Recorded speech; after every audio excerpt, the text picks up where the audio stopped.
بسم الله الرحمن الرحيم الحمد لله رب العالمين الصلاة والسلام على رسوله الأمين وعلى آله وأصحابه الطيبين الطاهرين ومن تبعهم بإحسان إلى يوم الدين. وقال الله تعالى في القرآن الكريم: أعوذ بالله من الشيطان الرجيم، بسم الله الرحمن الرحيم، وتعاونوا على البر والتقوى ولا تعاونوا على الإثم والعدوان. وقال رسول الله صلى الله عليه وسلم: إنما الأعمال بالنيات. صدق الله وصدق رسول الله صلى الله عليه وسلم. பேரன்பும் பெரும் கருணையும் கொடிமிக்க பேருபகாரி அல்லாஹ்விற்கே கோடான கோடி புகழ்.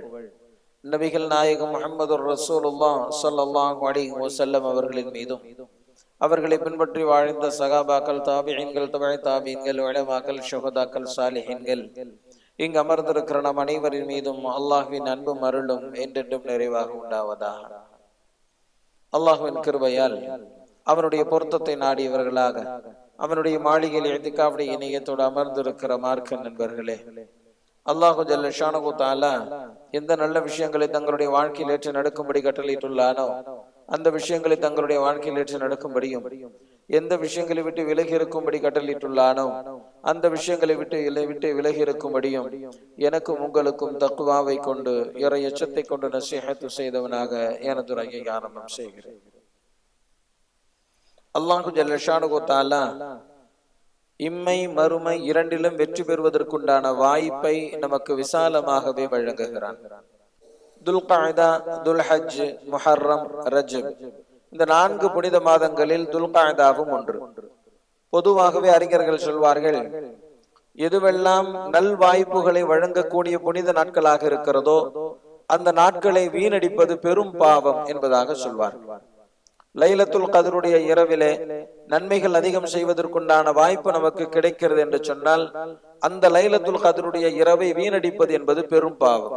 அந்த வகையில் துல்காய்தா, துல்ஹஜ் போன்ற புனித மாதங்களை எந்த வகையிலும் வீணடித்து விடக் கூடாது. ஒரு எச்சரிக்கை உணர்வோடு நம்முடைய நாட்களை கழிக்க வேண்டும் என்கின்ற அடிப்படையில் இன்றைய ஜும்மாவுடைய உரையை நாம் பார்க்க இருக்கிறோம். அறிஞர்கள் சொல்வார்கள், இன்னா லில்லாஹி வ இன்னா இலைஹி ராஜிஊன் என்கின்ற வார்த்தைக்கு மிகவும் பொருத்தமானது நம்மால் வீணடிக்கப்பட்ட நேரம் தான் என்பதாக சொல்வார். எனவே அல்லாஹ் வழங்கியிருக்கக்கூடிய நேரத்தை, காலத்தை, வயதை, வாய்ப்புகளை எந்த விதத்திலும் வீணடித்து விடாமல் கவனத்தோடு நாம் அதை கழிக்க வேண்டும். நபி ஸல்லல்லாஹு அலைஹி வஸல்லம் அவர்கள் சொன்னார்கள், அதிகமான மக்களால் அலட்சியப்படுத்தப்படுகின்ற பெரும் 2 நிஅமத்துகள் அஸ்ஸிஹத்து வல் ஃபராக், ஆரோக்கியமும் ஓய்வும் என்பதாக சொன்னார்கள். ஆரோக்கியமும் ஓய்வும் இறைவனால் வழங்கப்பட்டிருக்கக்கூடிய மிகப்பெரிய நிஅமத். ஆனால் அதிகமான மக்கள் அதை அலட்சியப்படுத்தி விடுகிறார்கள் என்பதாக நபி ஸல்லல்லாஹு அலைஹி வஸல்லம் அவர்கள் சொன்னார்கள். இந்த ஹதீஸிற்கு விளக்கம் தரக்கூடிய அறிஞர்கள் சொல்வார்கள், இந்த 2 நிஅமத்தும் பெற்றிருக்கக்கூடிய ஒரு கூறு என்னவென்று சொன்னால், இந்த 2 நிஅமத்துகளும் ஒரே நேரத்தில் ஒன்று சேருவது கடினம். ஆரோக்கியம் இருக்கிற நேரத்தில் நேரம் இருக்காது, நேரம் கிடைக்கிற நேரத்தில் ஆரோக்கியம் இருக்காது என்பதாக சொல்வார். வாலிபராக இருக்கிற போது அவர் ஆரோக்கியமாக இருப்பார், ஆனால் நேரம் கிடைக்காது. வயோதிகத்தை அடைந்ததற்கு பிறகு நேரம் இருக்கும், ஆனால் ஆரோக்கியம் இருக்காது. இந்த இரு நிஅமத்துகளும் ஒரே நேரத்தில் ஒன்று சேருவது கடினம். எனவே தான் நபி ஸல்லல்லாஹு அலைஹி வஸல்லம் அவர்கள் இந்த விஷயத்தில் அலட்சியம் வேண்டாம் என்பதாக சொல்லி இருப்பதாக அறிஞர்கள் விளக்கம் தருவார்கள். அந்த வகையிலே நம்முடைய காலங்களை மிகச் சரியான முறையிலே செலவு செய்ய வேண்டும். நபி ஸல்லல்லாஹு அலைஹி வஸல்லம் அவர்கள் சொன்னார்கள், 5 காரியங்கள் நடைபெறுவதற்கு முன்பு 5 விஷயத்தை நீங்கள் பயன்படுத்திக் கொள்ளுங்கள் என்பதாக சொல்லிவிட்டு சொன்னார்கள், ஹயாத்தக கபல மௌதி, உங்களுக்கு மரணம் வருவதற்கு முன்பு உங்களுடைய வாழ்வை சரியாக பயன்படுத்திக் கொள்ளுங்கள். ஷபாபக கபல ஹரமிக், வயோதிகம் வருவதற்கு முன்பு உங்களுடைய வாலிபத்தை சரியாக பயன்படுத்திக் கொள்ளுங்கள் என்பதாக சொன்னார்கள். வாலிபத்தை சரியாக பயன்படுத்திக் கொள்ள வேண்டும் என்கின்ற வேட்கை இருக்கக்கூடியவர்களினுடைய வாழ்வை அல்லாஹ் வளமானதாக, பரக்கத்தானதாக ஆக்கி விடுகிறான். ஹஜ்ரத் ஸைத் இப்னு சாபித் ரலியல்லாஹு தஆலா அன்ஹு அவங்க நபி ஸல்லல்லாஹு அலைஹி வஸல்லம் அவங்க மதீனாவுக்கு வந்த நேரத்துல 11 வயசு, நல்ல விவேகம் உள்ள அந்த சிறுவரை பார்த்த நபி ஸல்லல்லாஹு அலைஹி வஸல்லம் அவர்கள் ஹஜ்ரத் ஸைத் இப்னு சாபித் ரலியல்லாஹு தஆலா அன்ஹு அவர்களை ஹிப்ரு மொழியை கற்றுக்கொள்ளுமாறு சொன்னார்கள். ஹஜ்ரத் ஸைத் இப்னு சாபித் ரலியல்லாஹு தஆலா அன்ஹு அவர்கள் வெறும் 15 நாட்களில் ஹிப்ரு மொழியை கற்றுக்கொண்டார்கள். நபி அவர்களுக்கு வெளிநாடுகளில் இருந்து வரக்கூடிய கடிதங்களை மொழிபெயர்த்து சொல்லக்கூடிய பெரும் பாக்கியம் இதன் மூலமாக ஹஜ்ரத் ஸைத் இப்னு சாபித் ரலியல்லாஹு தஆலா அன்ஹு அவர்களுக்கு கிடைத்தது. நபி ஸல்லல்லாஹு அலைஹி வஸல்லம் அவர்கள் இந்த உலகத்தை விட்டு மறைகிற நேரத்தில் ஹஜ்ரத் ஸைத் இப்னு சாபித் ரலியல்லாஹு தஆலா அன்ஹு அவர்களுக்கு வயது 21. ஹஜ்ரத் அபூபக்கர் ரலியல்லாஹு தஆலா அன்ஹு அவர்களுடைய காலத்திலே குர்ஆனை ஒன்று திரட்டுகின்ற ஒரு மிகப்பெரிய பணியை 21 வயதில் ஹஜ்ரத் ஸைத் இப்னு சாபித் ரலியல்லாஹு தஆலா அன்ஹு அவர்கள் பெற்றார்கள். அது எவ்வளவு பெரிய பணி, எவ்வளவு மகத்தான பணி. ஹஜ்ரத் ஸைத் இப்னு சாபித் ரலியல்லாஹு தஆலா அன்ஹு அவர்கள் சொல்கிறார்கள், ஹஜ்ரத் அபூபக்கர் ரலியல்லாஹு தஆலா அன்ஹு அவர்களும் ஹஜ்ரத் உமர் ரலியல்லாஹு தஆலா அன்ஹு அவர்களும் எனக்கு வழங்கி இருக்கக்கூடிய குர்ஆனை ஒன்று திரட்டுகின்ற இந்த பணி இருக்கிறதே, இது எவ்வளவு பாரமானது என்று சொன்னால், இந்த உஹது மலையை நகர்த்திவை என்று என்னிடத்தில் சொல்லி இருந்தால் கூட அது எனக்கு இலகுவாக தெரிந்திருக்கும் என்பதாக சொன்னார். 11 வயதில் ஆரம்பமாகி 21 வயதில் எல்லாம் மிகச் சிறந்த பணியை, கியாமத்து உள்ள வரை நினைத்து பார்க்கப்படுகின்ற, பாராட்டி பேசப்படுகின்ற ஒரு பணியை செய்திருக்கிறார்கள் என்று சொன்னால், வாலிபத்தை மிகச் சரியாக பயன்படுத்தியதனுடைய விளைவுதான் இது. ஹஜ்ரத் அபூ ஹுரைரா ரலியல்லாஹு தஆலா அன்ஹு அவங்க கிட்ட நபி ஸல்லல்லாஹு அலைஹி வஸல்லம் அவங்க கேட்டாங்க, போர் செல்வங்களை கேட்டு பலரும் வருகிறார்கள், ஆனால் நீர் வருவதில்லையே என்பதாக கேட்டாங்க. அப்ப ஹஜ்ரத் அபூ ஹுரைரா ரலியல்லாஹு தஆலா அன்ஹு அவங்க சொன்னாங்க, யா ரசூலல்லாஹ், எனக்கு போர் செல்வங்கள் எல்லாம் வேண்டாம், அல்லாஹ் உங்களுக்கு கற்று தந்திருக்கக்கூடிய அந்த ஞானத்தை எனக்கு நீங்கள் கற்றுத்தாருங்கள், அது போதும் என்பதாக சொன்னார். இந்த பதிலை விரும்பிய நபி ஸல்லல்லாஹு அலைஹி வஸல்லம் அவர்கள், உன்னுடைய மேனியில் போர்த்தி இருக்கக்கூடிய அந்த கம்பளியை கொடு என்பதாக சொன்னார். ஹஜ்ரத் அபூ ஹுரைரா ரலியல்லாஹு தஆலா அன்ஹு அவங்க அந்த கம்பளியை எடுத்து அப்படியே நபி ஸல்லல்லாஹு அலைஹி வஸல்லம் கிட்ட கொடுத்தாங்க. ஒரு நுனியை நபி ஸல்லல்லாஹு அலைஹி வஸல்லம் அவங்க பிடிச்சுக்கிட்டாங்க, இன்னொரு நுனியை ஹஜ்ரத் அபூ ஹுரைரா ரலியல்லாஹு தஆலா அன்ஹு அவங்க பிடிச்சுக்கிட்டாங்க. அதுக்கப்புறம் நபி ஸல்லல்லாஹு அலைஹி வஸல்லம் அவங்க ஏதோ செஞ்சாங்க.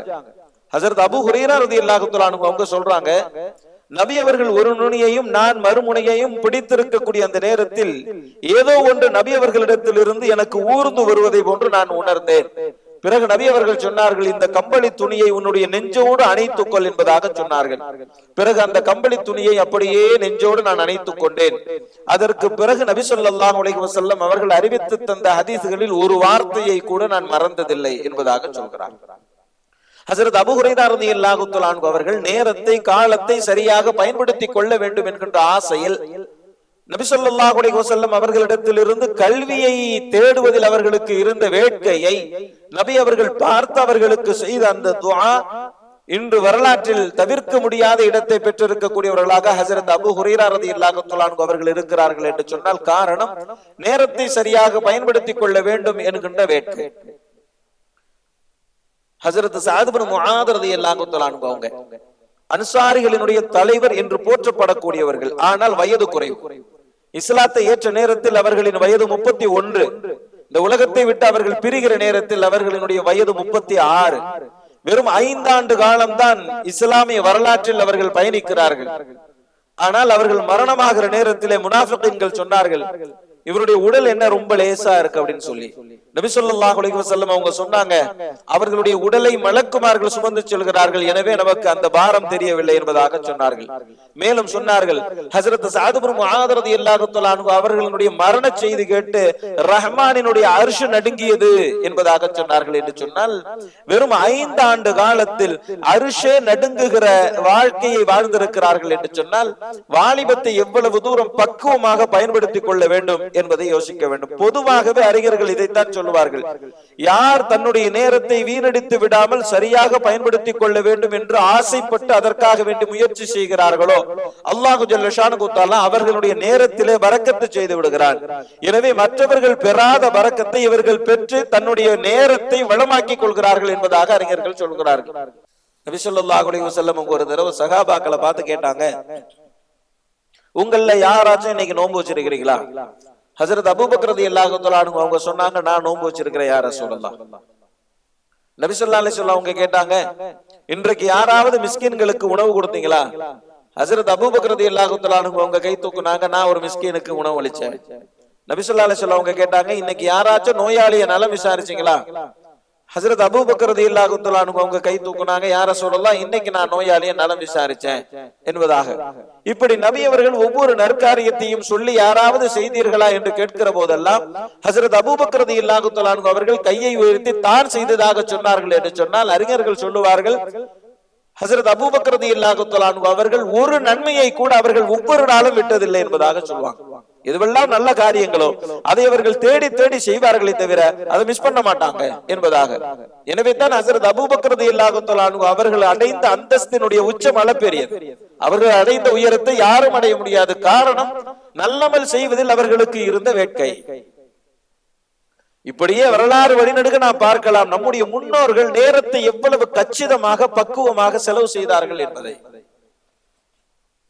ஹஜ்ரத் அப்துல்லாஹ் இப்னு உமர் ரலியல்லாஹு தஆலா அன்ஹு அவங்களுடைய ஒவ்வொரு நாளினுடைய செயல்பாடுகள் எப்படி இருந்தது என்பதாக அவர்களுடைய சிறந்த மாணவர் இமாம் நாஃபி ரஹிமஹுல்லாஹ் அவங்க கிட்ட கேக்குறாங்க.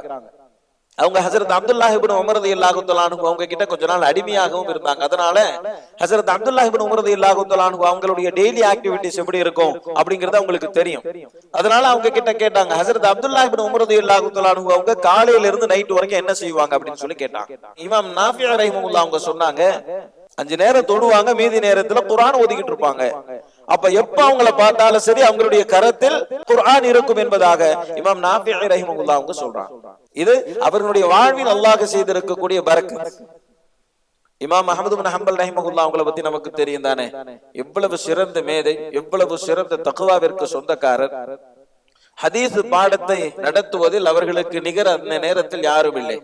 இமாம் அஹ்மது பின் ஹம்பல் ரஹிமஹுல்லாஹ் அவர்களை சந்திப்பதே பெரும் பாக்கியம் என்று அந்த உலகமே ஏங்கி நின்ற காலம் அது. சட்டத்துறையிலும் ஹதீஸ் துறையிலும் இஸ்லாமிய கல்வி வரலாற்றில் இமாம் அஹ்மது பின் ஹம்பல் ரஹிமஹுல்லாஹ் அவர்களை தவிர்க்கவே முடியாது. இவ்வளவு சிறந்த சேவை செய்த இமாம் அஹ்மது பின் ஹம்பல் ரஹிமஹுல்லாஹ் அவங்களை பத்தி அவர்களுடைய மாணவர்கள் சொல்றாங்க, ஒவ்வொரு நாளும் இமாம் அவர்கள் 300 ரகாத்துகள் நஃபில் தொழுவார்கள். ஃபர்லு இல்லாம, ஃபர்லு தொழுகை இல்லாம நஃபிலான தொழுகை மட்டும் இமாம் அஹ்மது பின் ஹம்பல் ரஹிமஹுல்லாஹ் அவர்கள் 300 ரகாத்துகள் தொழுவார்கள். இத்தனைக்கும் அவர்கள் தனிப்பட்ட வியாபாரமும் செய்து வந்தார்கள் தன்னுடைய குடும்பத்தார்களுடைய தேவைக்காக வேண்டி. ஹதீஸ் பாடம் நடத்தினார்கள், ஹதீஸ்களை திரட்டினார்கள், சட்ட ஆய்வை மேற்கொண்டார்கள், தன்னுடைய குடும்பத்தார்களுக்காக வேண்டி சம்பாதித்துக் கொண்டும் இருந்தார்கள். இதற்கு இடையே ஒவ்வொரு நாளும் 300 ரக்காத்துகள் நஃபில் தொடக்கூடிய பழக்கம் உள்ளவர்களாக இமாம் அஹ்மது பின் ஹம்பல் ரஹிமஹுல்லாஹ் அவர்கள் இருந்திருக்கிறார்கள் என்று சொன்னால் அவர்களுடைய நேரத்தில் அல்லாஹ் செய்திருக்கக்கூடிய பரக்கத். இமாம் அபூபக்கர் இப்னு அபி ஷைபா, ரொம்ப பிரபலமான ஒரு நூல் தஃப்சீர் இப்னு அபி ஷைபா. இது பல அரபு கல்லூரிகளில் பாடமாக இருக்கிறது. அது திருக்குர்ஆனுடைய மிகச்சிறந்த தஃப்சீர்களில் ஒன்று. அந்த தஃப்சீரை இந்த உலகத்திற்கு தந்த மிகச்சிறந்த மேதை இமாம் அபூபக்கர் இப்னு அபி ஷைபா அவர்கள் சக்கராத்துல படுத்திருக்கிறாங்க. அவர்களுடைய பிள்ளைங்க சுத்தி உட்கார்ந்து அழுகிறாங்க அவருடைய பிரிவை நினைச்சு.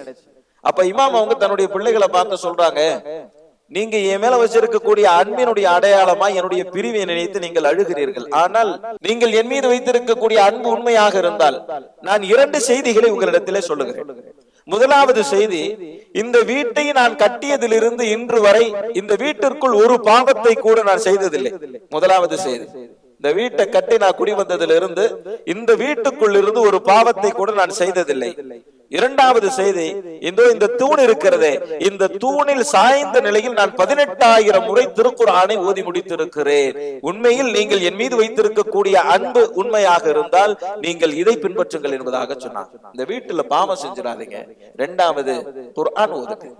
18,000 முறை இந்த தூணில் நான் சாய்ந்தவாறு ஓதி முடித்திருக்கிறேன் என்று சொல்கிறார்கள் என்று சொன்னால் இப்ப நேரத்தை எவ்வளவு கச்சிதமாக அவங்க பயன்படுத்தி இருக்கிறாங்க. இதெல்லாம் கேட்கும் போது நமக்கு ஒரு விஷயம் வரும், அது எப்படி இத்தனை 1000 முறை குர்ஆன் ஓது, ஒரு குர்ஆனை ஓதி முடிக்கிறதுக்கு நமக்கு எவ்வளவு நேரம் எடுக்குது அப்படின்னு சொல்லி. இதுவெல்லாம் அவர்களின் காலத்தில் அல்லாஹ் செய்திருக்கக்கூடிய பரக்கத். அதான் பரக்கத்து இல்லாம செய்ய முடியாது. பரக்கத்து இல்லாம இது வராது. அல்லாஹு ஜல்ல ஷானஹு தஆலா பரக்கத்து செஞ்சிட்டான் அப்படின்னு சொல்லி சொன்னா அந்த பரக்கத்து நம்முடைய அறிவு புலப்படாத வகையில் பிரதிபலிக்க கூடியதாக இருக்கும். அதான் பரக்கத். ஒரு உதாரணம் சொன்னா நமக்கு நல்லா புரியும். ஒரு தடவை ஹஜ்ரத் அபூ ஹுரைரா ரலியல்லாஹு தஆலா அன்ஹு அவங்க நபி ஸல்லல்லாஹு அலைஹி வஸல்லம் அவங்களை சந்திக்கிறதுக்காக வேண்டி வந்தாங்க. அவங்களுடைய கழுத்துல ஒரு தோல் பை ஒண்ணு தொங்கிக்கிட்டு இருந்துச்சு. இப்ப நபி ஸல்லல்லாஹு அலைஹி வஸல்லம் அவங்க கேட்டாங்க, அபூ ஹுரைராவே அந்த தோல் பையில என்ன அப்படின்னு சொல்லி. ஹஜ்ரத் அபூ ஹுரைரா ரலியல்லாஹு தஆலா அன்ஹு அவங்க சொன்னா, கொஞ்சம் பேரிச்சம்பழம் வச்சிருக்கிறேன் அப்படின்னு சொல்லி சொன்னாங்க. நபி ஸல்லல்லாஹு அலைஹி வஸல்லம் அவங்க என்ன செஞ்சாங்க, அபூ ஹுரைராவே அந்த பேரிச்சம்பழத்தை எடுத்து வரிசையாக நீ வை அப்படின்னு சொன்னாங்க. அதுல இருந்த கொஞ்சம் பேரிச்சம்பழத்தை எடுத்து வரிசையா வச்சாங்க. நபி ஸல்லல்லாஹு அலைஹி வஸல்லம் அவங்க என்ன செஞ்சாங்க, அந்த பேரிச்சம்பழத்தினுடைய பரக்கத்துக்காக வேண்டி துஆ செஞ்சுட்டு, அபூ ஹுரைராவே இந்த பழத்தை எடுத்து திரும்ப அந்த தோல் பைக்குள்ளேயே போட்டுக்க அப்படின்னு சொன்னாங்க. ஹஜ்ரத் அபூ ஹுரைரா ரலியல்லாஹு தஆலா அன்ஹு அவங்க அந்த அடுக்கி வச்ச பேரிச்சம்பழத்தை திரும்ப தோல் பையிலே போட்டுக்கிட்டாங்க. ஹஜ்ரத் அபூ ஹுரைரா ரலியல்லாஹு தஆலா அன்ஹு அவங்க சொல்றாங்க, அதற்கு பிறகு நான் அந்த தோல் பையில கையை விட்டு நான் பேரிச்சம்பழம் எனக்கு தேவைப்படும் போதெல்லாம் சாப்பிடுவேன். யாராச்சும் கேட்டா எடுத்து எடுத்து கொடுத்துக்கிட்டே இருப்பேன். அந்த பேரிச்சம்பழம் குறையவே இல்லை. அதை நபி ஸல்லல்லாஹு அலைஹி வஸல்லம் அவங்களுடைய காலத்திலும் எடுத்து சாப்பிட்டாங்க. ஹஜ்ரத் அபூபக்கர் ரலியல்லாஹு தஆலா அன்ஹு அவங்களுடைய காலத்திலும் அது குறையவில்லை, எடுத்து சாப்பிட்டுக்கிட்டு இருந்தாங்க. ஹஜ்ரத் உமர் ரலியல்லாஹு தஆலா அன்ஹு அவங்களுடைய காலத்திலும் எடுத்து சாப்பிட்டுக்கிட்டு இருந்தாங்க. ஹஜ்ரத் உஸ்மான் ரலியல்லாஹு தஆலா அன்ஹு அவங்களுடைய காலத்திலும் அந்த பேரிச்சம்பழத்தை எடுத்து சாப்பிட்டுக்கிட்டு இருந்தாங்க. அவர்கள் ஷஹீதாக்கப்பட்ட நேரத்துல அவர்களுடைய ஜனாசா உள்ளே வைக்கப்பட்டிருந்தது. பலரும் உள்ளே சென்று பார்த்து விட்டு வருகிறார்கள்.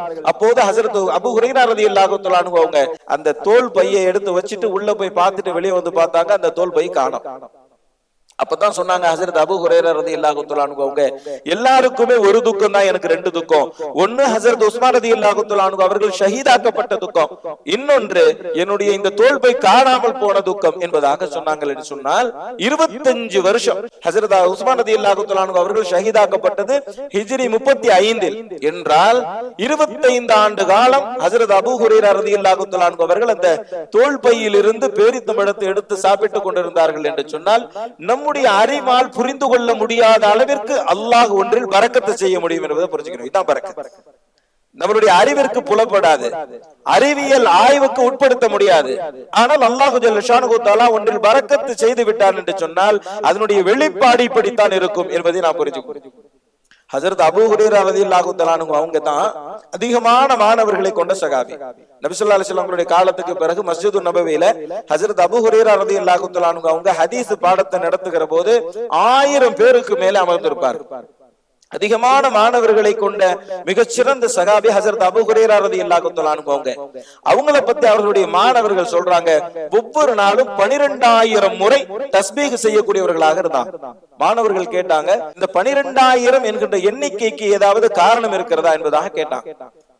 ஒருத்தர் கொலை செஞ்சிட்டார் அப்படின்னு சொன்னா அந்த உயிருக்கு பகரமாக நஷ்ட ஈடு 12000 திர்ஹமாக இருந்தது. அதனால ஹஜ்ரத் அபூ ஹுரைரா ரலியல்லாஹு தஆலா அன்ஹு அவங்க சொல்றாங்க, ஒரு மனித உயிருக்கு பகரமானது 12000 திர்ஹம். எனக்கு பகரமாக நான் 12000 முறை தஸ்பீஹ் செய்து நரகத்தில் இருந்து என்னை பாதுகாத்துக் கொள்வதற்காக வேண்டி இந்த காரியத்தை செய்கிறேன் என்பதாக விளக்கம் சொன்னார்கள். என்று சொன்னால் ஹதீஸ் பாடத்தையும் மாணவர்களுக்கு நடத்தி கொண்டு தன்னுடைய குடும்பத்தினுடைய தேவைக்காக வேண்டி சம்பாதித்துக் கொண்டு தேவைப்படுகிற நேரத்தில் எல்லாம் அப்போது இருந்த ஹலீஃபாக்களுக்கு ஆலோசனை சொல்லிக் கொண்டு தேவைப்படுகிற நேரத்தில் எல்லாம் மக்களினுடைய பிரச்சனைகளுக்கு வியாக்கியானம் சொல்லிக் கொண்டு 12000 முறை ஒவ்வொரு நாளும் தஸ்பீஹ் செய்து வருகிறார்கள். என்று சொன்னால் அதற்கு என்ன காரணம்?